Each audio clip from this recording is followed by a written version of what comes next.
In episode 846,000 of Tim Pool's Disdain for the Democrats, we take a look at what's wrong with the Democrats in this one. A Gallup poll shows us Trump and Obama tie as America's most admired man. Wow. Trump and Obama? Wow. That's actually pretty incredible. So they have a list, and I'm going to explain to you why this is me pointing the finger at the Democrats once again. You see, politically, I'm probably where Obama was on domestic issues. No, actually on all of his issues back around 2008, because he was talking about ending war and all that stuff, and then he went, blew a bunch of kids, but that's a different issue. The point is, in America, the number two people, or the top number one people is both Obama and Trump. The only problem is the left thinks Obama's a conservative. So if Obama and Trump are both conservatives, then it stands to reason there's no Democrat on the top of the list of who Americans like. Let me read you this, and I want to show you an older story. This is a story from Axios. They say, President Trump and former President Obama shared the honors as America's most admired man in 2019 in Gallup's annual poll. The big picture, with both receiving the support of 18% of Americans. It's Obama's 12th time in the top slot and Trump's first. Trump had previously come in second place for the last 4 years. The results skewed heavily along partisan lines, as 41% of Democrats and just 3% of Republicans chose Obama, while 45% of Republicans and just 2% of Democrats chose Trump. 2% of Democrats chose Trump. That's amazing. Former First Lady Michelle Obama took the top spot as America's most admired woman. She was the only woman to poll in double digits. She actually beat Melania. Melania, I think, is number 2. So that's basically it, okay? Check this out. If Obama is the overwhelming choice of the Democrats, then I have no disdain for the Democratic voter. The clear problem is always the Democratic establishment and the weirdos who are taking over the party. I'm not surprised Donald Trump is also tied for first place and came in second last time. The economy is a booming. People are getting cash pouring in. They're making it rain in their own homes. People are happy about that. Now, there's a lot of cultural issues that people are mad about, but Obama seemed, look, the economic expansion we're seeing started under Obama, so people are giving Obama credit for that. It's expanded dramatically under Trump, but certainly it started under Obama. So there's a lot of reasons people like the man. Foreign policy-wise, they're actually kind of similar. So I'm sitting here as somebody who is closer to where Obama's politics are and actually agree with Obama on a lot of issues, but now I'm going to explain to you why the Democratic establishment is wrong. You see, Obama's a conservative. So let me explain something to you. Here's a story. It's Fox News videos, Yahoo News carrying it, November 26, about a month ago. Has Obama become too conservative for the Democratic Party? You see, the Washington Post called Barack Obama a conservative.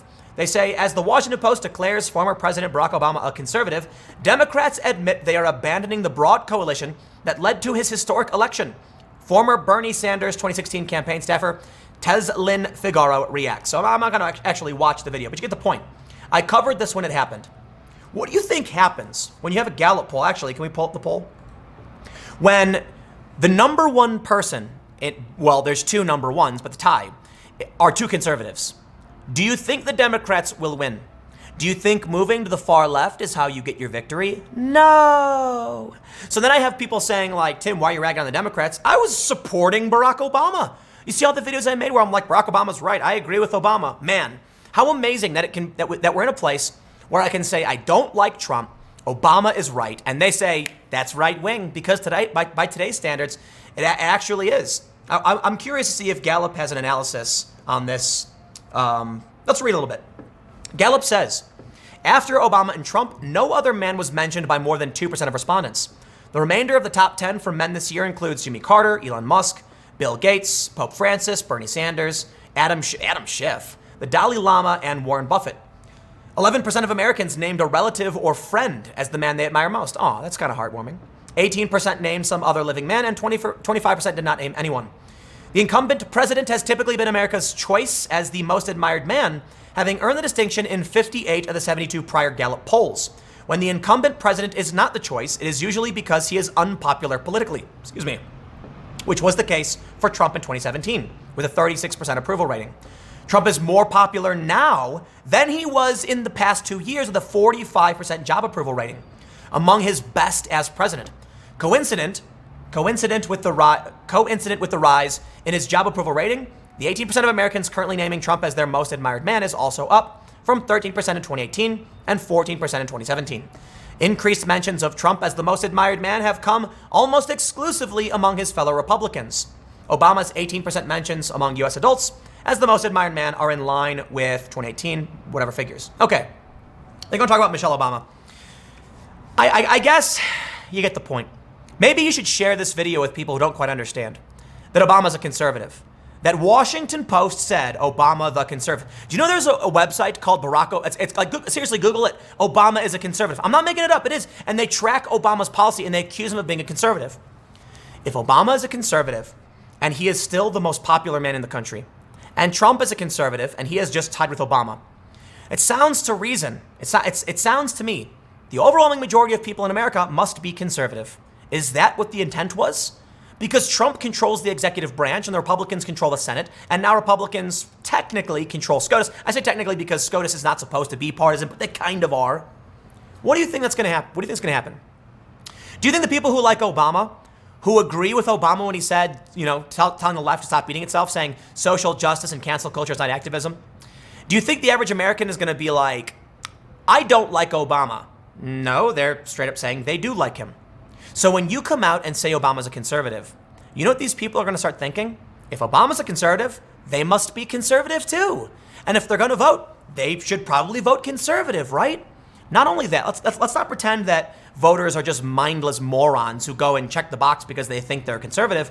They're going to look at your candidates and they're going to be like, well, Obama deported a ton of people, was in favor of border security, was very heavy-handed in military policy. Why should we vote for any of your people at all?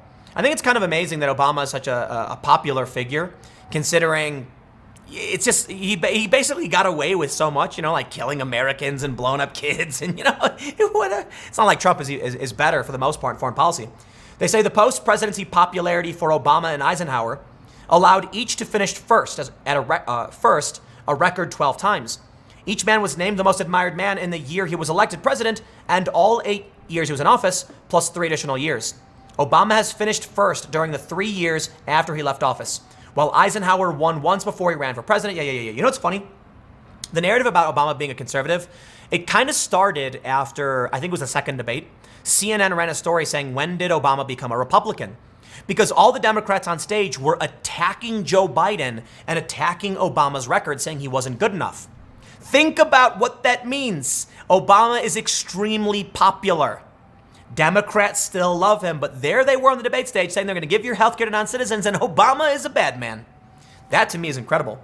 So we'll take a look at Michelle Obama and why she beats Melania. I think it's fair, but I think you get the point I was making about my problem with the Democrats. You see, people like to say it's right-wing for me to criticize the Democrats, but I'm criticizing them in the same way Obama is, or Andrew Yang is. They just don't like the fact that I do it too much, I guess. Well, too bad. The Democrats are insane. Barack Obama is not a conservative. The dude campaigned on universal health care and free college. Or actually, I think the free college thing was in his second term. Yet now here we are. The left has gone so left, they've gone so nuts, the Democrats have gone so crazy, they're actually attacking Obama. The dude's so incredibly popular. What are you thinking? I know the Trump supporters are kicking back and laughing about it because they're going to landslide in 2020. They say historically it has been more common for a former first lady to be named the most admired woman than a former president to be named the most admired man. Michelle Obama is the 6th former first lady to win, along with Eleanor Roosevelt. Cool. The 10% naming Obama this year is down from 15 last year. The 2018 poll was conducted shortly after she released her best-selling autobiography. Current First Lady Melania Trump finished second, mentioned by 5%, with former talk show host Oprah Winfrey, Clinton, and Greta Thunberg named at 3%. I actually got to say, I think it's actually pretty impressive. Do they have the list here? All right, let's read the implications. They say Trump's popularity grew enough this year to allow him to tie Barack Obama as the most admired man, but not to end Obama's streak of 12 first-place finishes. The results reflect the significant party divide in the U.S., with Republicans overwhelmingly naming Trump and Democrats Obama, and a few other men garnering significant mention. Meanwhile, Obama's wife Michelle has been named as the most admired woman for the past 2 years, after 25 years saw that Hillary Clinton finished first 22 times. Oh, I'm sorry, man. What? In fact, Obama has had stronger finishes in the past 2 years than during her 8 years as First Lady, when no more than 8% of Americans named her. Maybe that's why they thought Hillary Clinton had it in the bag. Maybe these polls are wrong. Hillary Clinton finished first 22 times? I'm sorry, I don't buy that. That's weird. Anyway, the main point, which I think all of you have gotten, and I'll wrap this up, keep this one short. How can the Democrats expect to win?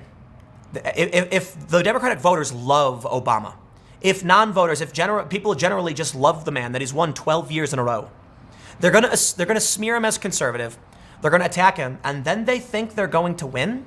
Nah, sorry, man. You're gonna find people like me who end up politically homeless because my politics are closer to where Obama was, and you call him a conservative, and I don't know where else to stand. So yeah, expect more of that. I'll see you all in the next segment in a few minutes.